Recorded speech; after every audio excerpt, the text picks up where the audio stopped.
Welcome back to the channel. Today we are going to be installing a full sound system for the 4Runner.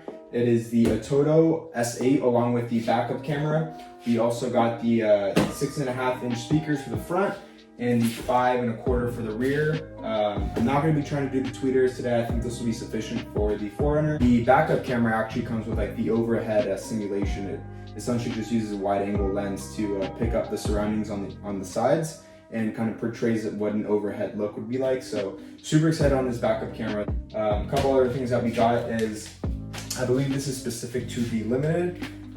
There is 2 antennas, one in the front, one in the rear. So I needed to buy a 2-to-1 antenna adapter. So got this from Amazon. I'll be linking it down in the description below. Additionally, just another wire harness.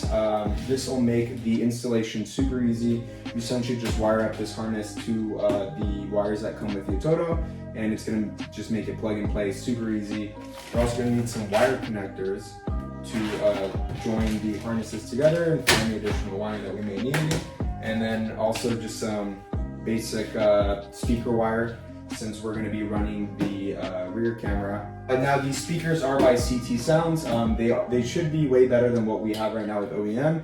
I don't want anything fancy. I'm not going to be hooking up an amp or anything. So I didn't want the wiring to get too crazy. It's just going to be pretty simple, while having better quality music and whatnot. So these should be sufficient for the use that I'm looking for. I don't really need anything crazy or loud. So like I said, 6.5 for the front, 5 1/4 for the rear. These ATOTO head units are great. They come with Wi-Fi, Bluetooth, 4G. They got the Torque app that you can use as well if you want to install it into your OBD. So lots and lots of potential from this head unit. So it should be really good. But yeah, without further ado, let's get into it.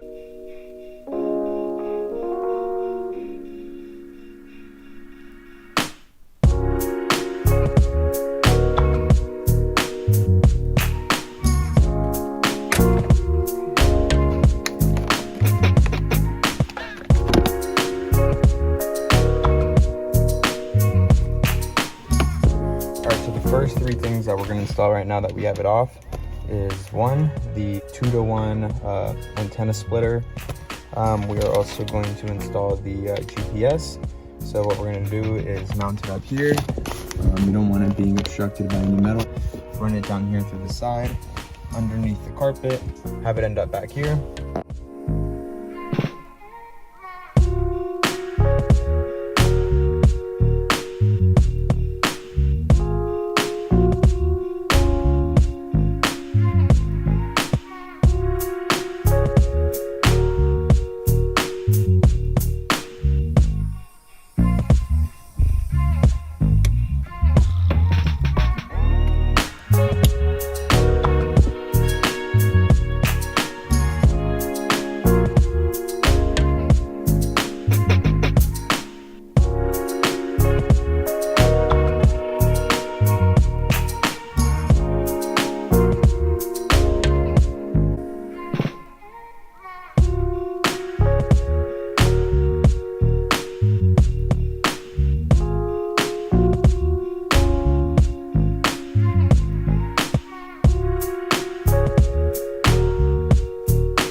I ran it down through there, pulled it up.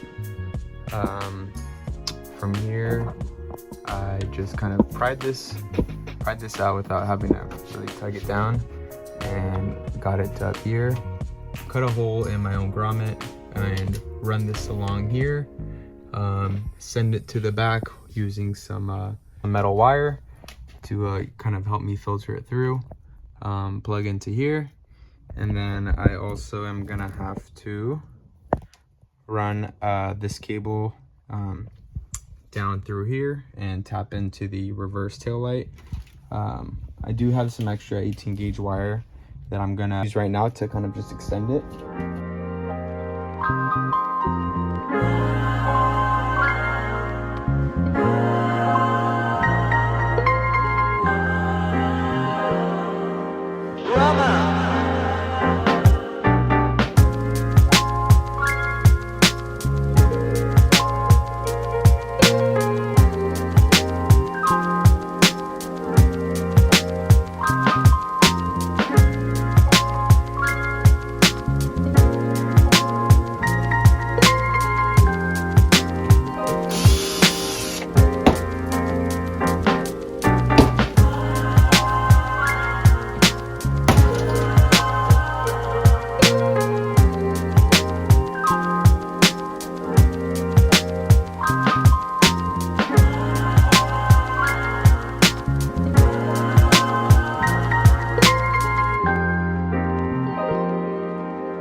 Alright guys, it's a nice, bright and sunny day here in the San Fernando Valley in Southern California.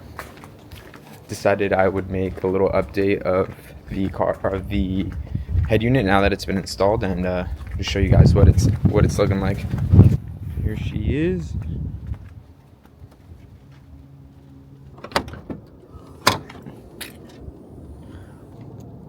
My electrical tape job didn't do too well, but essentially we ran the cable up through here along this side. I ran it through the grommet, up through the trunk. So I am filming this video many months after. I've pretty much just been playing catch up on the YouTube channel, but I mean, I think this was the last video I had to catch up on. So as you guys saw in that video, it was a pretty simple install. I did do it over the course of a few days. The electrical is not as complicated as you guys think. It's gonna take a few, I mean, I don't know, you could probably do it in a weekend, but I think I did it over maybe 3 to 4 weekdays. I'll leave the link down in the description for the tutorials that I followed. I'm just gonna show you guys what the final unit looks like.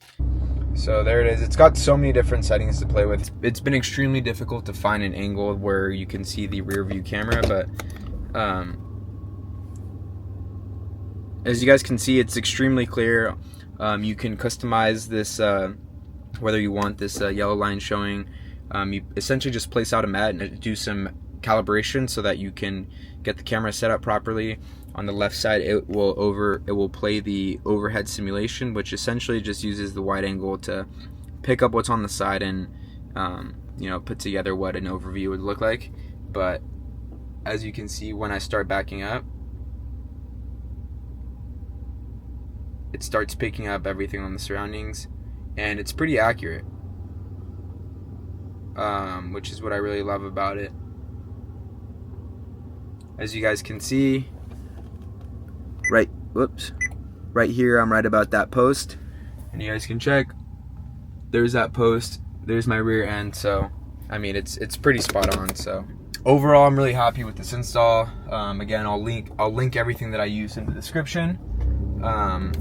Highly recommend, if you guys are going to do the ATOTO radio, definitely recommend you guys do the rear view camera with it as well. That's pretty much going to do it for today's video. Like I said, I've been doing a lot of catch up with videos that I've had in storage, so I should be pretty much all caught up. Up next is going to be a video on the rear axle swap that I got. I did do the e-locker swap, so yeah, that should be a good video. Currently finishing up the harness on that, so make sure to like, comment, subscribe, and let me know what you guys would like to see.